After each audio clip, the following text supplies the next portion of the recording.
അതേസമയം രാഹുൽ മാങ്കൂട്ടത്തിലിനെ തള്ളാതെ ഷാഫി പറമ്പിൽ MP. രേഖാമൂലമുള്ള പരാതി ഇല്ലാതിരുന്നിട്ടും രാഹുൽ സ്വമേധയാ സ്ഥാനം ഒഴിഞ്ഞുവെന്നാണ് ഷാഫിയുടെ പ്രതികരണം.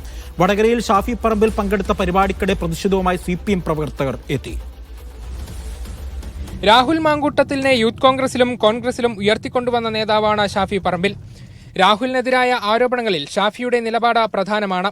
രാഹുലിനെ തള്ളാതെയായിരുന്നു ഷാഫിയുടെ പ്രതികരണം. രേഖാമൂലം പരാതി ലഭിക്കാതെ തന്നെ രാഹുൽ ഔദ്യോഗിക സ്ഥാനം ഒഴിഞ്ഞതായി ഷാഫി ചൂണ്ടിക്കാട്ടി. കോടതി വിധിയോ ഒരു FIRO അതല്ലെങ്കിൽ ഒരു സീരിയസ് ആയിട്ടുള്ള റിട്ടേൺ ആയിട്ടുള്ള ഒരു കംപ്ലയിൻറ്റ് ഏതെങ്കിലും സർക്കാർ സംവിധാനങ്ങളിലോ ഒക്കെ വരുന്നതിൻ്റെ മുമ്പ് തന്നെ ഇങ്ങനെ ഒരു ആരോപണ പരിസരം ഉയർന്നപ്പോൾ അതിൽ രാജ്യസന്നദ്ധത പാർട്ടി നേതൃത്വത്തെ അറിയിക്കുകയും പാർട്ടി നേതൃത്വമായിട്ട് ആലോചിച്ചിട്ട് തൻ്റെ രാജിയും അയാൾ പ്രഖ്യാപിച്ചിട്ടുണ്ട്. രാഹുലിന്റെ രാജി ആവശ്യപ്പെട്ട് നടക്കുന്ന CPM പ്രതിഷേധങ്ങൾ ഇരട്ടത്താപ്പാണെന്ന് ഷാഫി പറഞ്ഞു. ഇത്തരത്തിലുള്ള ആക്ഷേപം മുന്നണിയിലെ തന്നെ സഹപ്രവർത്തകയോട് വരെ ഈ വളരെ ക്രൂരമായ രീതിയിൽ പെരുമാറിയതിനെ സംബന്ധിച്ചുള്ള പരാതികളുള്ള ആളുകളെ സംഘടനാ രംഗത്ത് എവിടെയെങ്കിലും മാറ്റി നിർത്തിയത് നമ്മൾ കണ്ടോ?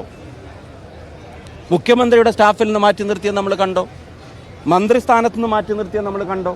ഇതൊന്നും ചെയ്യാത്ത ആളുകൾ കോൺഗ്രസിനെ കാടടച്ചങ്ങ് കുറ്റപ്പെടുത്തുകയാണ്.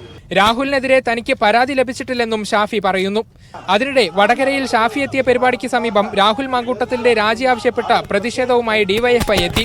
ഷാഫി പറമ്പിലിന് മുൻപിലും ഇവർ പ്രതിഷേധം അറിയിച്ചു.